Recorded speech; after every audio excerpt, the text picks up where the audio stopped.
Assalamualaikum warahmatullahi wabarakatuh. Innal hamdalillah nahmaduhu wa nasta'inuhu wa nastaghfiruh wa na'udzu billahi ta'ala min shururi anfusina wa min sayyiati a'malina. Man yahdihillahu fala mudilla lahu wa man yudlil fala hadiya lahu. Wa ashhadu an la ilaha illallah wahdahu la syarika lah wa ashhadu anna Muhammadan abduhu wa rasuluh. Ya ayyuhalladzina amanu taqullaha haqqa tuqatih wa la tamutunna illa wa antum muslimun.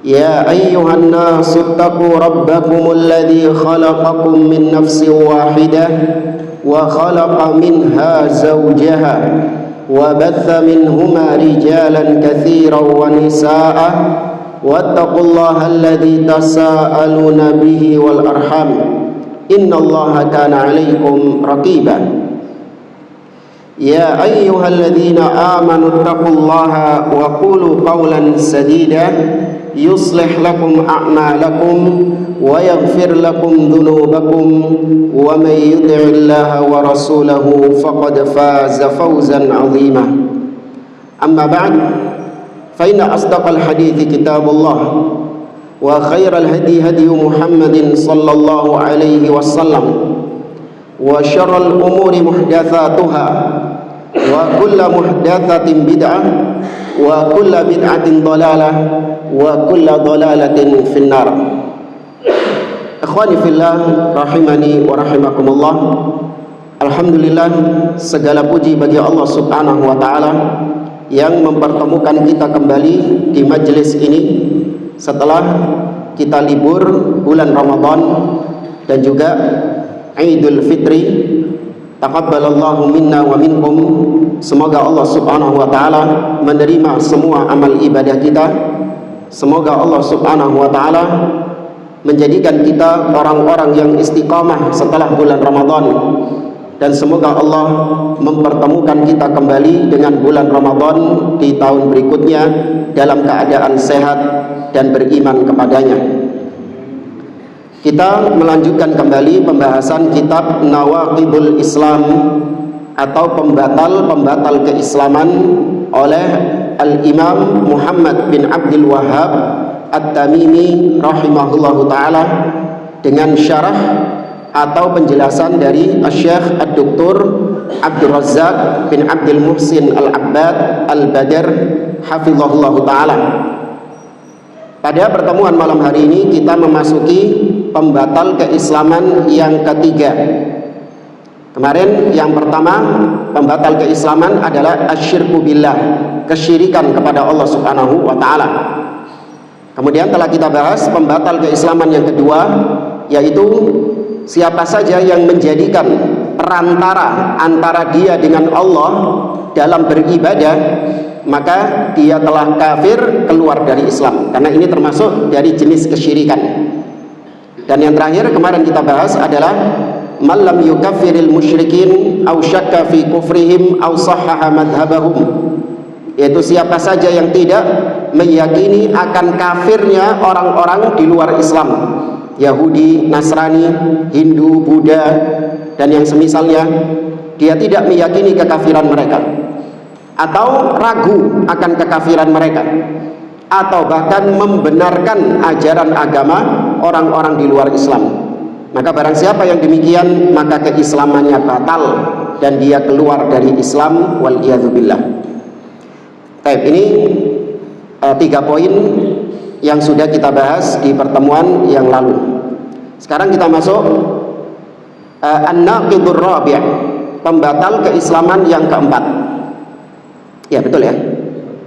Qala al-muallif rahimahullah, penulis berkata, ar-rabi', pembatal keislaman yang keempat, man i'taqada anna ghaira hadyin nabi sallallahu alaihi wasallam akmalu min hadihi.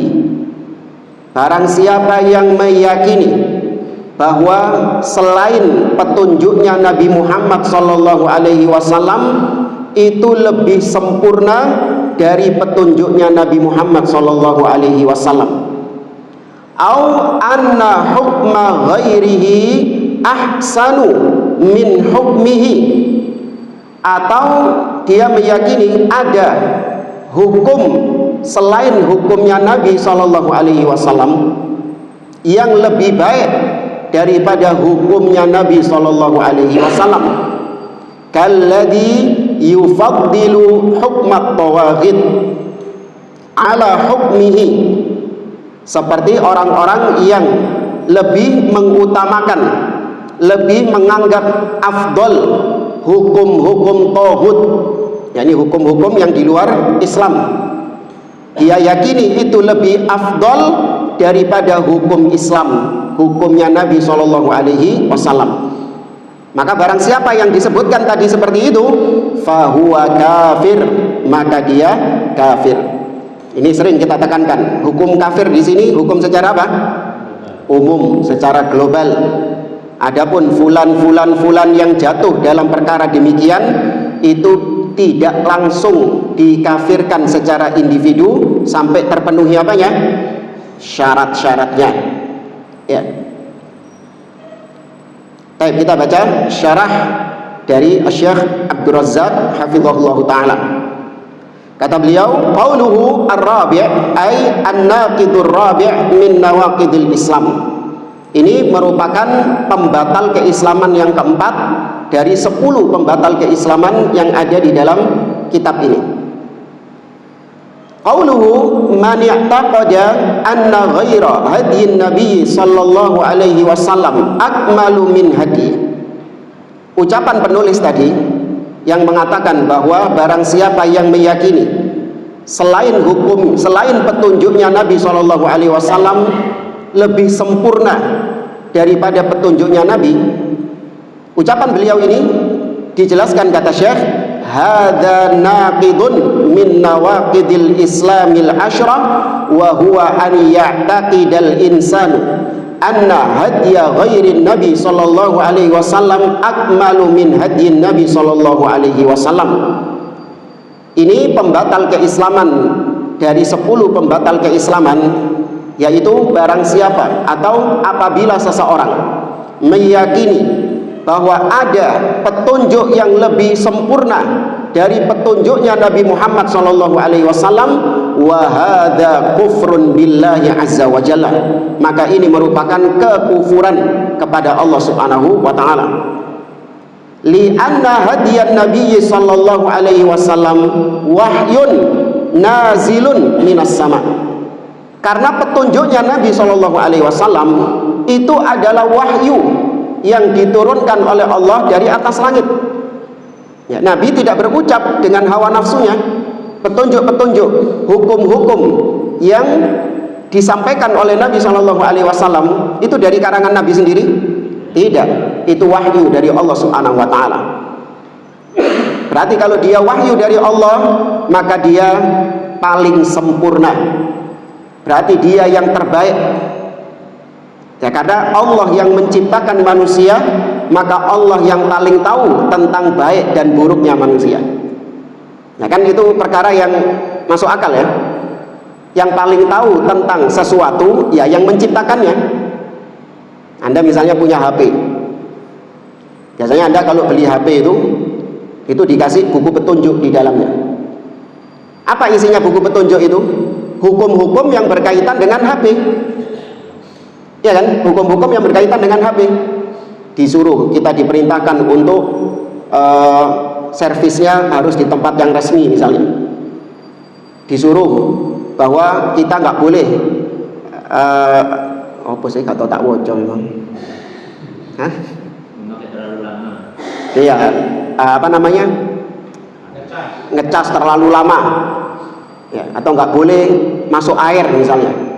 Atau nggak boleh dekat-dekat sama api misalnya, dan seterusnya. Itu kan diberikan perintah-perintah dan diberikan larangan-larangan. Sopo sing gawe itu? Loh, iya manusia. Tapi siapa yang bikin ini? Tukang becak? Tukang tambal ban? Yang bikin HP. Kenapa kok yang membuat aturan-aturan itu yang bikin HP? Karena memang yang paling tahu tentang HP siapa? Dia penciptanya.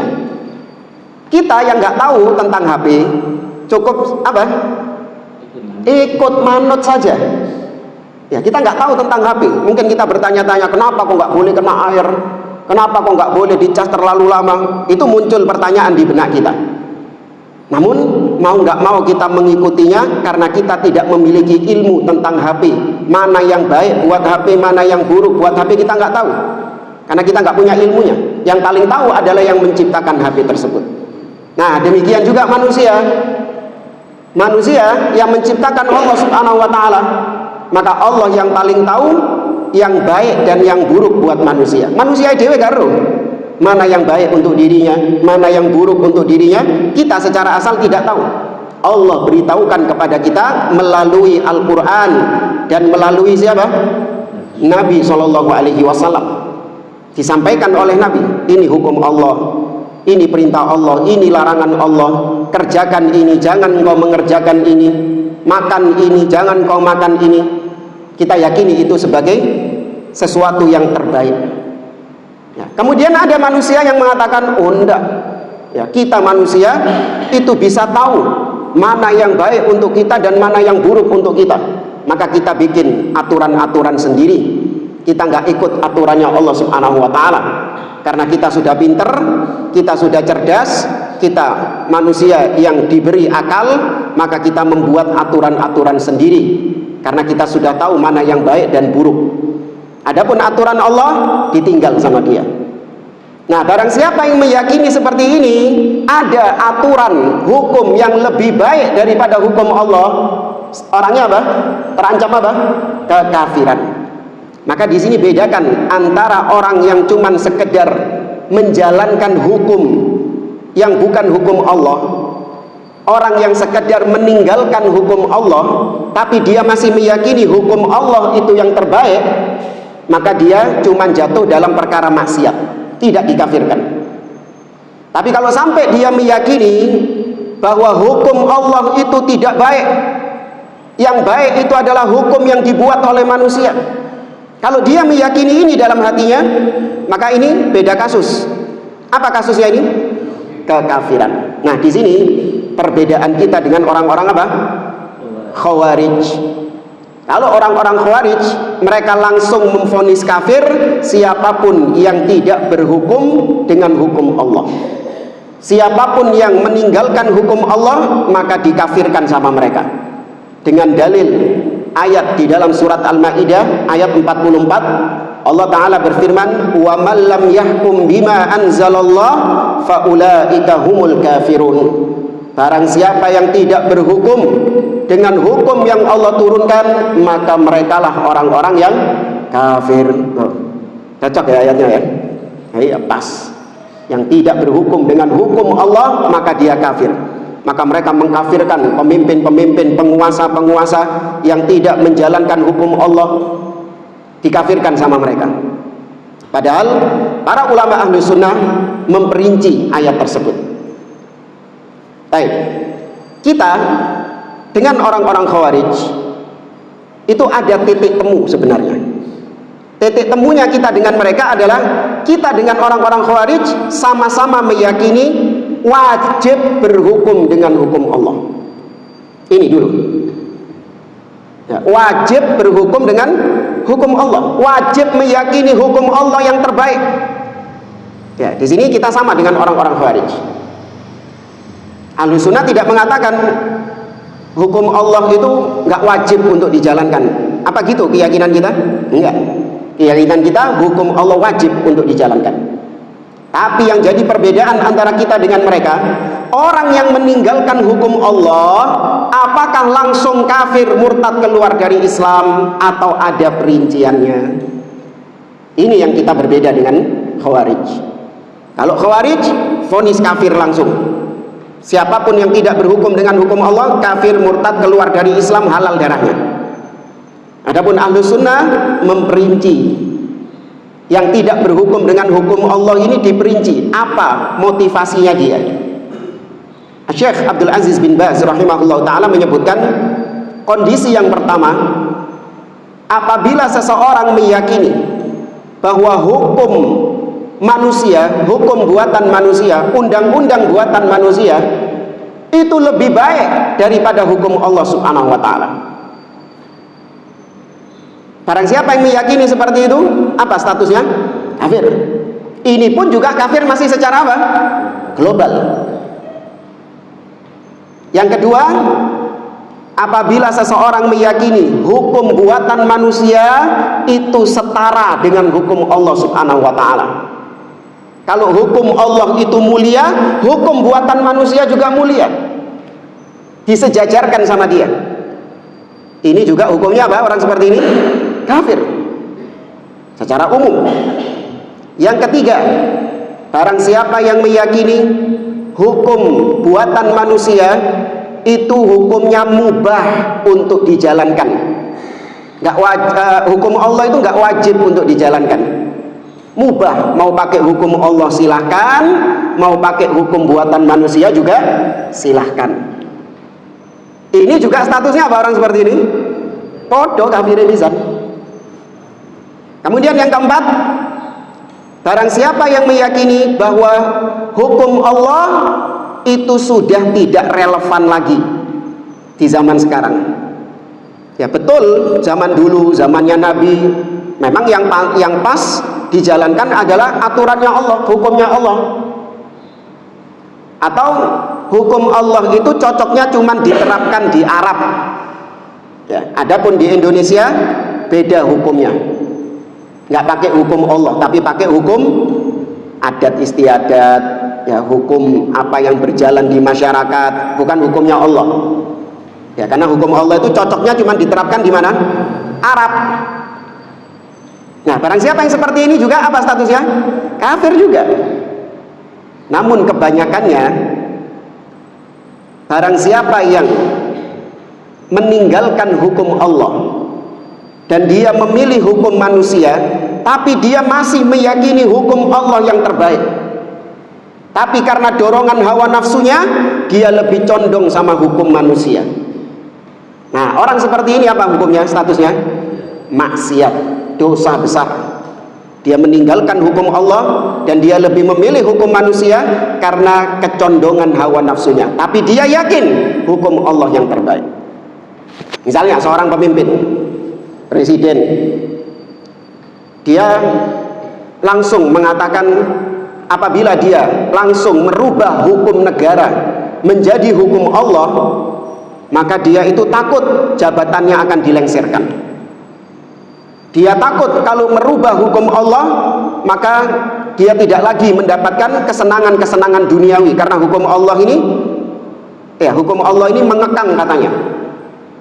Nah, tapi dia yakin hukum Allah ini sebenarnya yang terbaik, tapi saya nggak bisa menjalankannya karena saya lebih condong sama hawa nafsu saya. Maka ini statusnya kafir atau tidak?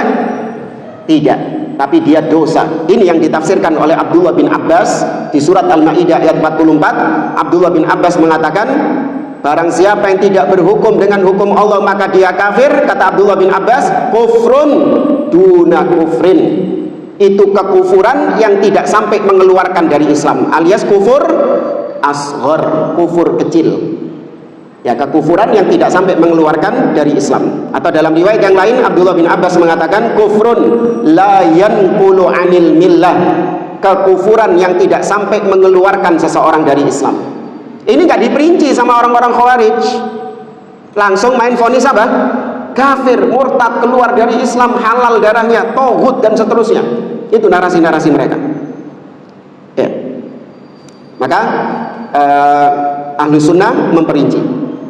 Kemudian juga Khawarij, mereka ini mengkhususkan hukum Allah cuman dalam masalah pemerintahan.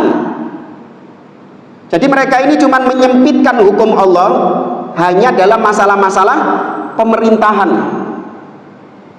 Rajam, ya, potong tangan bagi pencuri, kisos bagi pembunuh, rajam bagi pezina.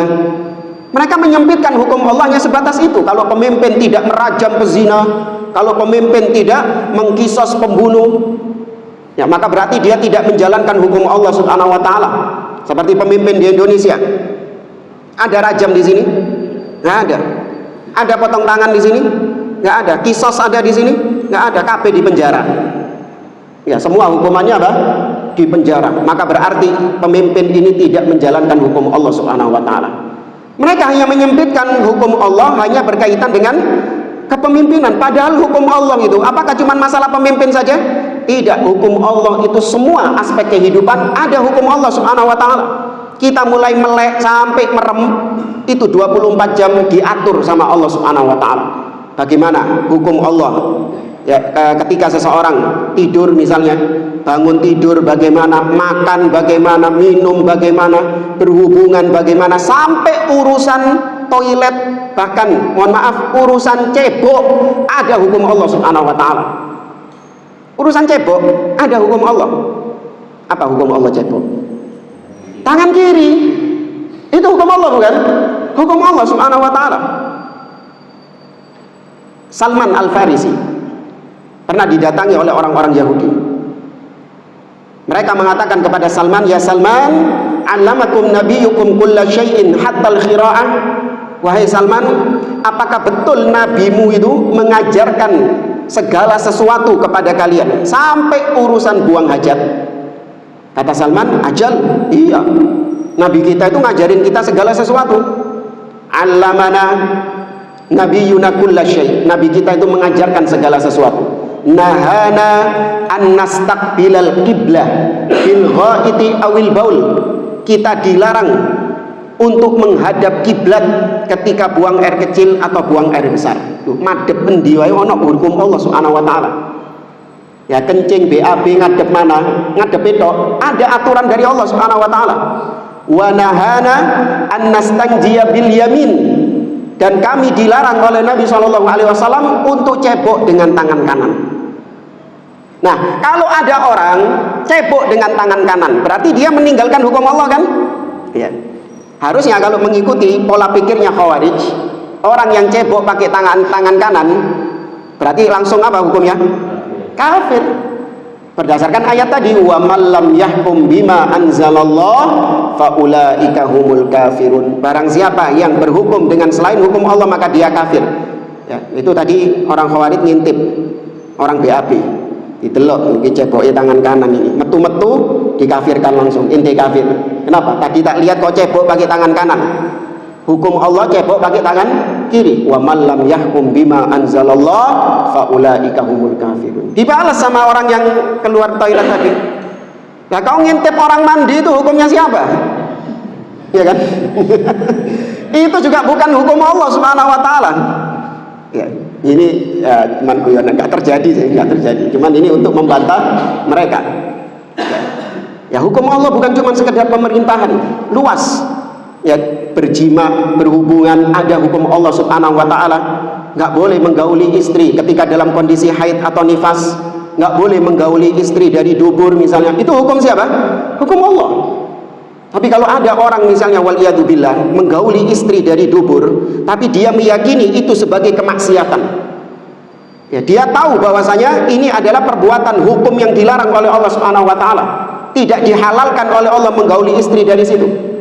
Namun karena syahwatnya misalnya, ya, karena menuruti kemauan syahwatnya dia lakukan hal tersebut, maka orangnya kafir enggak? Tidak, tapi dosa besar. Tapi kalau dia menghalalkan, beda lagi ceritanya. Ya, dia menghalalkan, dia merasa bahwasanya hukum Allah melarang melarang berhubungan dengan istri ketika haid, melarang berhubungan dengan istri ketika nifas. Ini hukum yang nggak benar. Ini hukum yang keliru. Ya, nggak apa-apa, nggak masalah menggauli istri ketika haid atau nifas, itu boleh.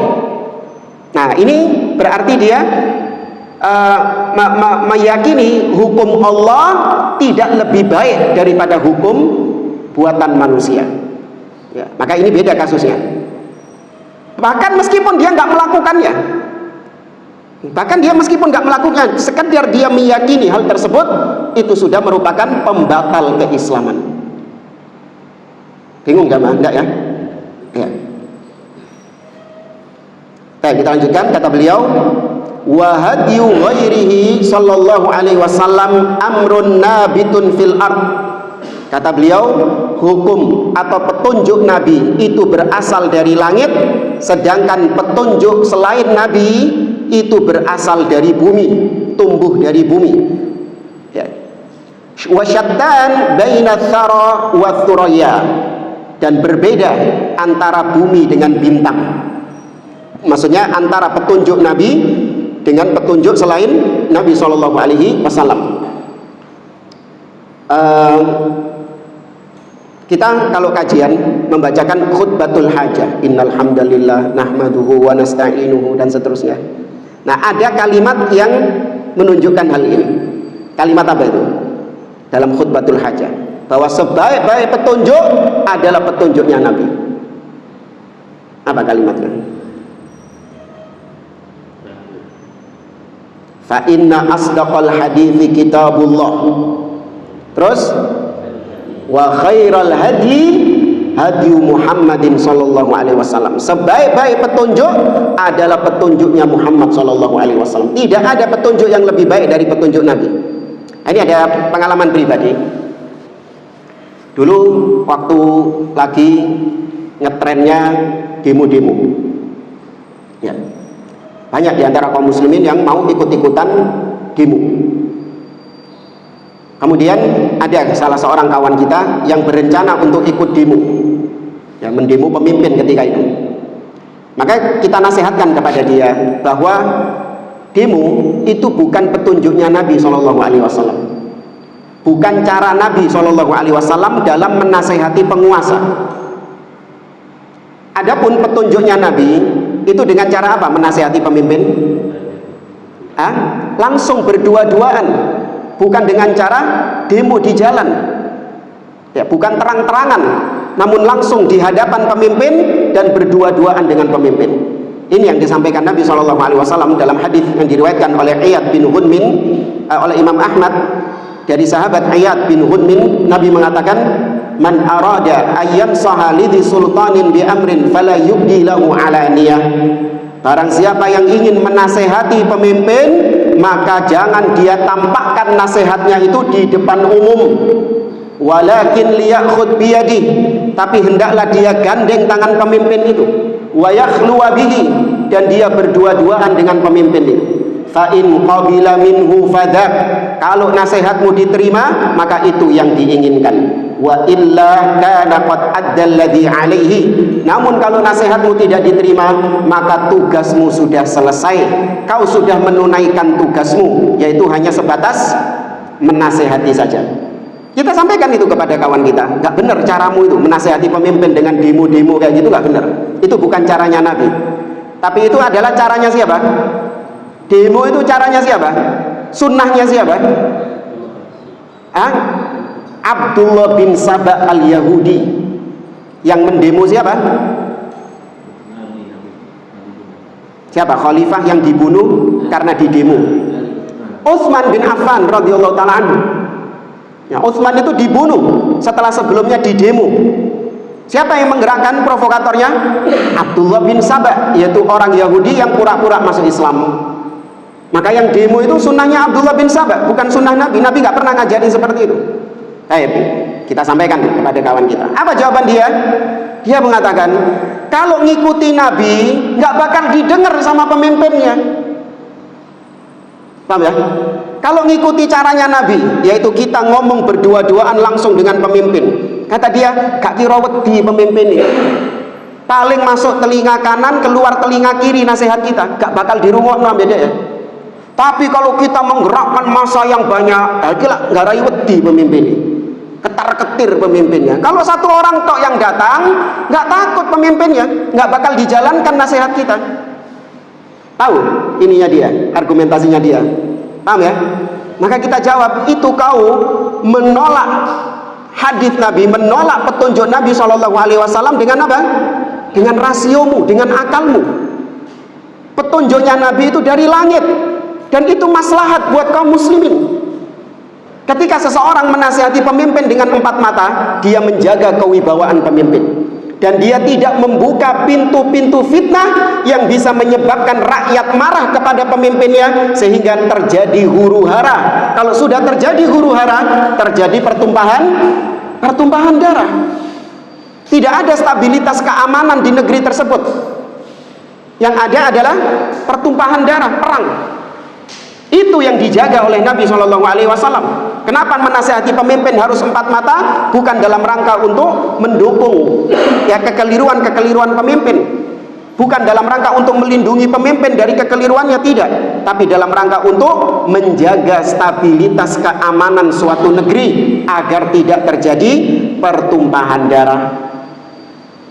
Dibantah lagi sama dia. Dia mengatakan, lagi pula, siapa orang yang bisa menasihati pemimpin secara langsung? Apalagi seperti saya, yang orang biasa, rakyat jelata. Ya, mana bisa saya menasihati pemimpin empat mata? Jangankan menasihati, dekati pemimpin saja sudah langsung ditekep sama pas pampres. Iya, kok mau menasihati? Maka kita katakan, ya sudah, la yukallifullahu nafsan illa wus'aha. Kalau kau memang tidak mampu, ya sudah, berarti gugur kewajibanmu. Enak kan agama Islam kan? Enak. Kalau kau nggak mampu menasihati pemimpin dengan empat mata, nggak mampu menjalankan hadis Nabi SAW tadi, ya sudah, berarti gugur kewajiban. Oh, tapi gimana nanti kalau pemimpin tetap menaikkan harga BBM, kita jadi urusan dunia berarti. Iya. Kembalinya cuma urusan dunia. Ibrahim An-Nakhai kalau nggak salah, seorang ulama salaf. Beliau pernah dikeluhkan tentang harga-harga yang semakin naik, semakin melambung tinggi. Ya. Dikatakan kepada dia, ghallatil as'ar. Sekarang ini harga-harga pada naik. Ya, biasanya BBM kalau naik, harga-harga pada naik. Maka dikeluhkan ya ulama yang bernama Ibrahim An-Nakhai. Apa kata dia? La ubali, gak ngurus. Lau anna habbat syair bidirham au bidinar la ubali. Bahkan kalaupun satu butir gandum harganya 1 dinar, satu butir gandum itu saking larangi harganya 1 dinar, aku nggak peduli. Kenapa? Dia punya konsep seperti itu. Alayya an a'budallah kama amaroni wa 'alallahi an yarzuqani kama wa'adani. Tugasku adalah menyembah Allah, taat kepada Allah, beribadah kepada Allah sesuai dengan perintahnya sebagaimana yang dia perintahkan, dan tugas Allah lah yang memberikan rizki kepadaku seperti yang telah dia janjikan. Angel ya. Punya konsep kayak gini gimana? Angel ya, kudune pas harga melambung tinggi ngamuk ya. Padahal rizki kita sama enggak? Mau harga tinggi, mau harga turun, rizki kita di sisi Allah sama enggak? Sama. Iya, sama rizki kita di sisi Allah Subhanahu wa taala. Kita lanjutkan kata Syekh, wa qad kana sallallahu alaihi wasallam yaqulu idza khataban nasa yaumal jum'ah. Dahulu Nabi SAW ketika berkhutbah di hadapan manusia, khutbah Jumat, beliau mengatakan ini seperti yang kita isyaratkan tadi. Amma ba'du fa inna khairal hadithi kitabullah wa khairal hadyi hadyu Muhammadin sallallahu alaihi wasallam. Sebaik-baiknya ucapan adalah kitabullah, Al-Quran, dan sebaik-baiknya petunjuk adalah petunjuknya Nabi sallallahu alaihi wasallam. Fahadiyuhu salawatullahi wassalamuhu alaihi huwa siratullahil mustaqim. Petunjuknya Nabi sallallahu alaihi wasallam, arahan-arahannya Nabi sallallahu alaihi wasallam itu adalah jalan Allah yang lurus. Ya, itu adalah jalan Allah yang lurus. Wa dinullahil qawim, dan itu adalah agama Allah yang lurus. Alladzi radiyahullahu subhanahu wa ta'ala li'ibadihi, yang mana Allah ridhoi hamba-hambanya. Ya, Allah ridhoi agama tersebut bagi hamba-hambanya. Wala yardha lahum dinan siwa, dan Allah tidak meridhoi agama lain selain agama Islam. Allah tidak meridhoi petunjuk lain selain petunjuknya Nabi sallallahu alaihi wasallam. Wa qad qala Allah Ta'ala, Allah berfirman dalam surat Asy-Syura ayat 52, wa kadzalika auhayna ilaika ruham min amrina ma kunta tadri mal kitabu walal imanu walakin ja'alnahu nura. Dan demikianlah kami wahyukan kepadamu wahai Muhammad perkara atau ruh, yaitu Jibril yang membawa Al-Quran dari perintah-perintah kami. Sebelumnya engkau tidak mengetahui apa itu kitab, kau tidak mengetahui apa itu iman, kemudian kami jadikan itu sebagai cahaya. Jadi wahyu yang diturunkan oleh Allah itu adalah nur, cahaya. Ai hadzal wahyu alladzi nazala alaihi sallallahu alaihi wasallam. Wahyu yang turun kepada Nabi sallallahu alaihi wasallam itu, kata Allah lanjut, nahdi bihi man nasya'u min ibadina. Dengan wahyu itulah kami memberikan hidayah kepada siapapun yang kami kehendaki dari hamba-hamba kami. Wa innaka latahdi ila siratin mustaqim. Dan sesungguhnya kau wahai Muhammad benar-benar memberikan hidayah, petunjuk ke jalan yang lurus. Siratil ladzi lahu ma fis samawati wa ma fil ard. Ya, petunjuknya Nabi itu adalah jalannya Allah, sang pemilik langit dan bumi. Milik Allah lah, kepunyaan Allah lah apa yang di langit dan apa-apa yang di bumi. Ala ilallahi tasirul umur. Ketahuilah kepada Allah lah segala perkara itu berjalan. Fahadiyuhu sallallahu alaihi wasallam huwa khairul hadi wa atammahu wa akmalahu wa aqwamahu. Maka petunjuknya Nabi sallallahu alaihi wasallam itu adalah sebaik-baik petunjuk, ya, sesempurna-sempurnanya petunjuk, selurus-lurusnya petunjuk. Faman i'taqada anna hadiya ghairihi sallallahu alaihi wasallam akmalu min hadihi sallallahu alaihi wasallam fahadha kafirun billah. Maka barang siapa yang meyakini petunjuk selain petunjuknya Nabi lebih baik, lebih sempurna, lebih benar daripada petunjuk yang dibawa Nabi, maka dia kafir kepada Allah Subhanahu wa taala, wa kharijun min millatil Islam, dan dia keluar dari agama Islam. Baik, kita lanjut. Kemudian kata Syekh, qauluhu au anna hukma ghairihi ahsanu min hukmihi kalladhi yufaddilu hukma at-tawaghid ala hukmihi fahuwa kafir. Atau kata penulis, atau dia meyakini ada hukum selain hukumnya Nabi yang lebih ahsan, lebih baik daripada hukumnya Nabi SAW, seperti orang-orang yang lebih mendahulukan hukum-hukum tauhid di atas hukum Nabi SAW, maka dia yang seperti ini kafir. Penjelasannya kata Syekh Abdul Razzaq, ay wa man i'taqada anna hukma ghairin Nabi sallallahu alaihi wasallam akmalu min hukmihi sallallahu alaihi wasallam fahuwa kafirun wa kharijun min millatil Islam. Barang siapa yang meyakini hukum selain hukum Nabi sallallahu alaihi wasallam lebih sempurna daripada hukum Nabi sallallahu alaihi wasallam, maka dia kafir kepada Allah, keluar dari agama Islam. Wa hukmuhu sallallahu alaihi wasallatullahi wasalamuhu alaihi wahyun minallah. Hukumnya Nabi itu juga wahyu dari Allah. Jadi Nabi ketika memutuskan suatu hukum, ya diputuskan oleh Nabi bahwa itu hukumnya halal, itu hukumnya haram, ini hukumnya boleh, ini hukumnya tidak boleh. Ya, maka itu adalah wahyu dari Allah Subhanahu wa taala. Allah berfirman dalam surah An-Najm ayat yang ketiga sampai keempat, wa ma yantiqu 'anil hawa in huwa illa wahyu yuha. Dan tidaklah yang diucapkan oleh Nabi itu dari hawa nafsunya, akan tetapi itu adalah wahyu yang diwahyukan kepadanya.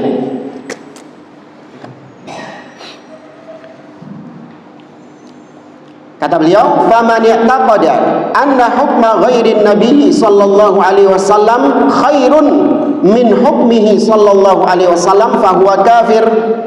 Barang siapa yang meyakini hukum selain hukum Nabi sallallahu alaihi wasallam lebih baik daripada hukumnya Nabi sallallahu alaihi wasallam, maka dia kafir kepada Allah. Li'annahu irtada hukmal jahiliyah. Karena orang tersebut dia lebih ridho dengan hukum jahiliyah. Ya, dia lebih ridho dengan hukum jahiliyah. Wakhtarahu ala hukmil Islam wa hukmin Nabi sallallahu alaihi wasallam. Dia ridho dengan hukum jahiliyah dan dia memilih hukum jahiliyah tersebut di atas hukum Islam, di atas hukum Nabi sallallahu alaihi wasallam. Ya, padahal hukum jahiliyah ini hukum yang baik atau buruk? Buruk. Tapi kalau bagi pemuja hawa nafsu, hukum jahiliyah itu cocok sama hawa nafsunya.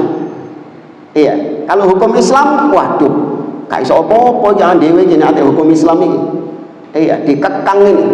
Khomer gak boleh, zina gak boleh, musik gak boleh. Wah, gak iso lapo-lapo ini. Ya, makanya dia lebih memilih hukum jahiliyah. Dan ini bukan orang-orang kafir, orang-orang Islam yang banyak lebih mengutamakan hukum jahiliyah daripada hukum Islam. Fahada kafirun billah wa kafirun bi rasulih sallallahu alaihi wasallam wa mu'minun bit taghut. Maka orang yang seperti tadi lebih meridhoi hukum jahiliyah daripada hukum Islam, maka dia statusnya kafir kepada Allah, kafir kepada Rasulnya, dan beriman kepada taghut. Ya, taghut yaitu banyak tafsirannya dari para ulama, segala sesuatu yang disembah selain Allah Subhanahu wa taala. Taghut itu juga bisa bermakna iblis.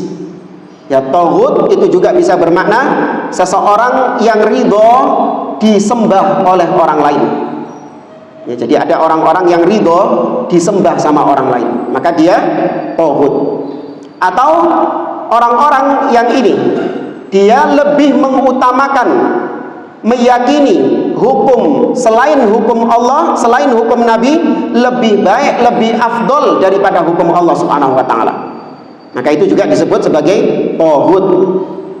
Waqad qala subhanahu wa ta'ala, Allah berfirman dalam surat An-Nisa ayat 60, alam tara ilal ladzina yaz'umuna annahum amanu bima unzila ilaika wa ma unzila min qablika yuriduna ayyatahakamu ila taghut wa qad umiru ayyakfuru bih. Tidaklah kau melihat orang-orang yang mengklaim, menganggap bahwa mereka beriman dengan apa yang Allah turunkan kepadamu wahai Muhammad, dan beriman dengan apa yang diturunkan kepada nabi-nabi sebelummu. Mereka menginginkan untuk berhukum dengan taghut, padahal mereka diperintahkan untuk mengkufuri taghut, untuk mengingkari taghut, namun justru mereka malah berhukum dengan hukum taghut itu. Fahadha minat tahakumi ila taghut wa huwa kufrun billah. Maka menjadikan taghut, hukum-hukum selain hukum Allah, dijadikan sebagai landasan dan diyakini itu lebih baik daripada hukum Allah, ini kekufuran. Tapi kalau ada orang yang menjalankan hukum taghut, tapi dia masih meyakini yang terbaik adalah hukum Allah, namun karena dorongan hawa nafsunya tadi dia lebih memilih hukum taghut, apa statusnya tadi? Bermaksiat, dosa besar, kufur kecil. Ya, tidak sampai mengeluarkan seseorang dari Islam. Ya, ini ingat sekali lagi, pembahasan kita orang-orang yang meyakini hukum taghut lebih baik daripada hukum Allah, hukum taghut lebih afdol daripada hukum Allah. Ini yang kafir, keluar dari Islam. Tapi kalau sekedar menjalankan hukum taghut, namun dia masih meyakini hukum Allah yang terbaik, namun dia tidak menjalankannya karena takut kehilangan dunianya, maka ini hukumnya maksiat kepada Allah Subhanahu wa taala. Baik, kita cukupkan sampai di sini. Insyaallah kita lanjutkan pada pertemuan yang akan datang. Wallahu a'lam. Aqulu qouli hadza wa sallallahu ala nabiyyina Muhammad wa ala alihi wa sahbihi ajma'in. Wassalamu alaikum warahmatullahi wabarakatuh.